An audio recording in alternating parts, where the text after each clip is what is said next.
नमस्कार, मैं हूं राघवेंद्र सिंह। सैनिक वेलफेयर एसोसिएशन जालौन चैनल में आप सभी सैनिक परिवारों का हार्दिक स्वागत करता हूं।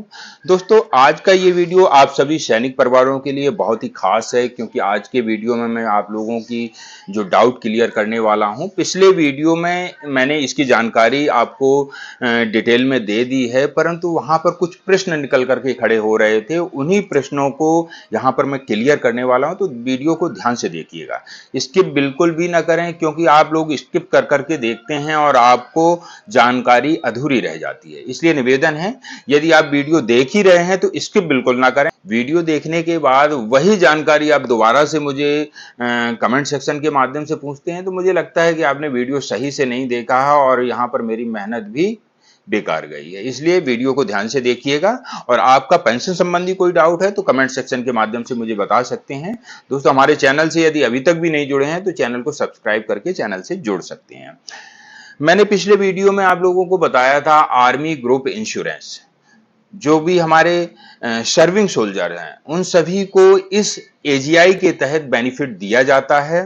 परंतु क्या आपको पता है कि रक्षा पेंशनर्स को भी इसका बेनिफिट दिया जाता है आने वाले 30 सालों तक, यानी कि रिटायरमेंट की डेट से 30 सालों तक या 80 साल एज होने तक, जो भी पहले हो, उस कंडीशन में यदि किसी सैनिक की डेथ होती है तो उनको इस इंश्योरेंस के तहत कुछ पैसा दिया जाता है।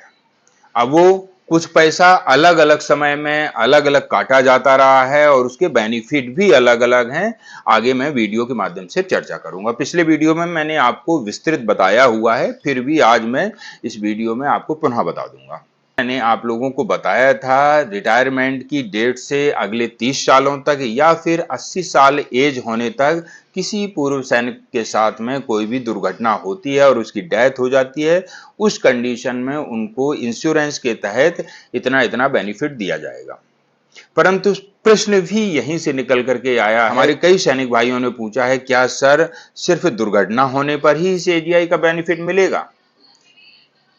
जी नहीं, चाहे किसी की एक्सीडेंटल डेथ हो या फिर नॉर्मल डेथ हो, दोनों ही कंडीशन में इस एजीआई का बेनिफिट हमारे पेंशनर्स को दिया जाता है। आपकी रिटायरमेंट डेट क्या है आप आकलन कर लीजिए, और आपको एजीआई की तरफ से ये बॉन्ड भी दिया गया होगा, जैसा कि मुझे दिया गया है, वो मैं आप लोगों को दिखा रहा हूं।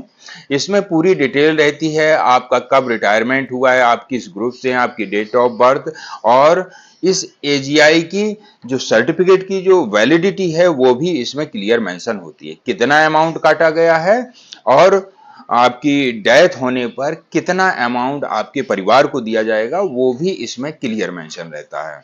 एजीआई के तहत अलग अलग समय पर अलग अलग अमाउंट काटा जाता रहा है। हमारे पेंशनर्स के जो भी पेंशन आते समय जिनको जो भी फंड वगैरह मिलता है उसमें से अलग अलग अमाउंट काटा जाता रहा है।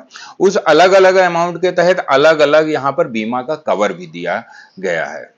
यहाँ पर सभी सैनिकों को, जैसा कि मैंने अभी बताया है कि मैं 2020 में रिटायरमेंट आया हूं और मेरे फंड में से 55,000 रुपए माइनस कर लिए गए इस इंश्योरेंस के लिए, और आने वाले 30 सालों तक या फिर 80 साल एज होने तक किसी भी प्रकार की अप्रिय घटना होती है तो उस कंडीशन में 5 लाख रुपए का बेनिफिट दिया जाएगा।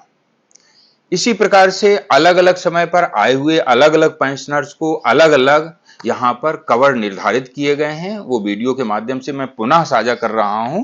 1 अप्रैल 1994 से लेकर के 1 जुलाई 1999 तक जो सैनिक रिटायर हुए हैं उनके फंड में से 3500 रुपए काटा गया है, और यहाँ पर इनको इस इंश्योरेंस के तहत 1 लाख रुपए तक का फायदा दिया जाता रहा है। 1999 से लेकर के 2004 के बीच में जो सैनिक भाई रिटायर हुए हैं उनका 6,800 रुपए का प्रीमियम काटा जाता रहा है, वन टाइम प्रीमियम काटा गया है, और इस इंश्योरेंस के तहत उनको 1.5 लाख रुपए तक का फायदा पहुंचाया गया है।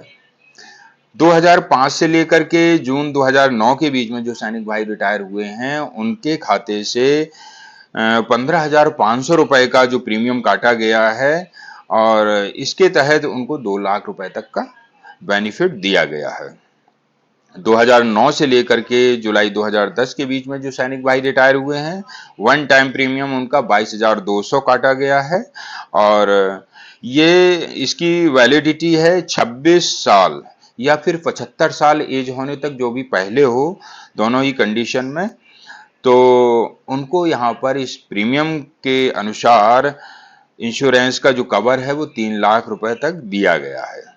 2010 से लेकर के दिसंबर 2013 के बीच में जो सैनिक भाई रिटायर हुए हैं, वन टाइम उनका प्रीमियम यहाँ पर 25,900 रुपए काटा गया है और उनको यहाँ पर इस इंश्योरेंस के तहत 3 लाख रुपए तक का बेनिफिट दिया जाता है। इसके अलावा दिसंबर 2013 से लेकर के दिसंबर 2014 के बीच में जो सैनिक भाई रिटायर हुए हैं, उनका वन टाइम प्रीमियम 41,590 रुपए काटा गया है और इस प्रीमियम के तहत उनको 5 लाख रुपए तक का बेनिफिट दिया जाता है। जनवरी 2015 से लेकर के मार्च 2017 के बीच में जो सैनिक भाई रिटायर हुए हैं, वन टाइम प्रीमियम यानी कि ये वन टाइम रिफंडेबल भी है, उनका 63,500 रुपए काटा गया है और इसके तहत रिटायरमेंट की डेट से 30 सालों तक या फिर 80 साल एज होने तक जो भी पहले हो, उस कंडीशन में यहाँ पर 5 लाख रुपए तक का बेनिफिट दिया जाता है। अप्रैल 2017 से लेकर के दिसंबर 2021 के बीच में जो सैनिक भाई रिटायर हुए हैं, उनका वन टाइम प्रीमियम 55,291 रुपए काटा गया है और ये नॉन रिफंडेबल है। 30 साल यानी कि रिटायरमेंट के 30 सालों तक या फिर 80 साल एज होने तक जो भी पहले हो, उस कंडीशन में यहाँ पर 5 लाख रुपए का बेनिफिट दिया जाता है। जनवरी 2022 से लेकर के मई 2022 के बीच में जो सैनिक भाई रिटायर हुए हैं, उनका वन टाइम प्रीमियम जो कि नॉन रिफंडेबल है 40,000 रुपए काटा गया है और इसके तहत भी उनको 5 लाख रुपए का बेनिफिट दिया जाएगा। इसके अलावा जून 2022 से लेकर अब तक जो सैनिक भाई रिटायर हुए हैं, उनका वन टाइम प्रीमियम 68,000 रुपए काटा गया है जो कि रिफंडेबल है। ये रिटायरमेंट की डेट से 30 साल तक या 75 साल एज होने तक जो भी फैले हो, उस कंडीशन में उनको यहाँ पर 7.5 लाख का बेनिफिट दिया जाएगा। दोस्तों, मेरा ये बताने का सिर्फ एक ही मकसद है, यहाँ पर प्रत्येक पेंशनर्स का इस एजीआई के तहत इंश्योरेंस किया जाता है और आपको इसके बदले में एक बॉन्ड भी दिया गया होगा। यदि इस दौरान किसी भी सैनिक परिवार के साथ में कोई दुर्घटना होती है, तो वो इसको गौर कीजिएगा और अपनी इस बेनिफिट को जरूर लीजिएगा। आपका ये बीमा है, आपका ये किया गया है रिटायरमेंट के समय, आप इसका लाभ लीजिएगा। और जो मैंने कंडीशन बताई है, इस दौरान यदि आपके परिवार में कोई सैनिक भाई खत्म हुआ है, आपके आसपास गली मोहल्ले में कोई सैनिक भाई खत्म हुआ है, तो उन तक ये जानकारी अवश्य पहुंचाएं। कोई भी सैनिक ऐसा नहीं है जिसका एजीआई का इंश्योरेंस ना हुआ हो रिटायरमेंट के समय। प्रत्येक सैनिक का एजीआई का इंश्योरेंस रिटायरमेंट के समय किया जाता है, अगले 30 सालों तक या फिर 80 साल एज होने तक। अलग अलग समय पर ये आयु सीमा और एज लिमिट अलग अलग दी गई है, तो उसको आप पढ़ लीजिएगा। और कोई भी ऐसा सैनिक परिवार होता है तो सबसे पहले अपने जिला सैनिक कल्याण बोर्ड से संपर्क करके अपने इस हक को प्राप्त करें। और मैं आप लोगों से एक निवेदन और करना चाहूंगा, सर्विस डॉक्यूमेंट जितने भी हैं, आप उनकी प्रत्येक डॉक्यूमेंट की आप एक डबल कॉपी करके रखिएगा, ताकि भविष्य में यदि आपकी ओरिजिनल कॉपी गुम भी हो जाए तो आपको कहीं इधर उधर भटकना ना पड़े, आप उसी डुप्लीकेट कॉपी के सहारे ही अपने उस हक को प्राप्त कर लें। हमारे कई सैनिक भाइयों का, जितने भी पुराने पेंशनर हैं 90 2000 के, उन्होंने पता ही नहीं है कि ये एजीआई का सर्टिफिकेट कब दिया गया, किस प्रकार का होता है और किस प्रकार से बेनिफिट मिल सकता है। इसलिए आपसे निवेदन है कि जो भी आपके बीमा से संबंधित दस्तावेज हैं या फिर पेंशन से संबंधित दस्तावेज हैं, उन सभी की आप एक एक फोटो कॉपी करा के अवश्य घर में रख लीजिए, ताकि आपका ओरिजिनल डॉक्यूमेंट गुम होने पर किसी भी प्रकार की असुविधा ना हो। आपको यदि पेंशन संबंधी समस्या है तो हमारे चैनल से संपर्क करके हमारे टीम के माध्यम से अपनी पेंशन संबंधी समस्या का समाधान करवा सकते हैं। और फिर भी किसी प्रकार का आपको डाउट है तो कमेंट सेक्शन के माध्यम से प्रश्न करके हमसे पूछ सकते हैं।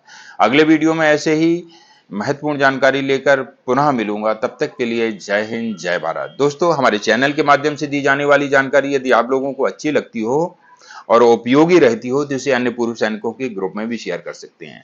Thank you. अगले वीडियो में फिर मिलूंगा। जय हिंद, जय भारत।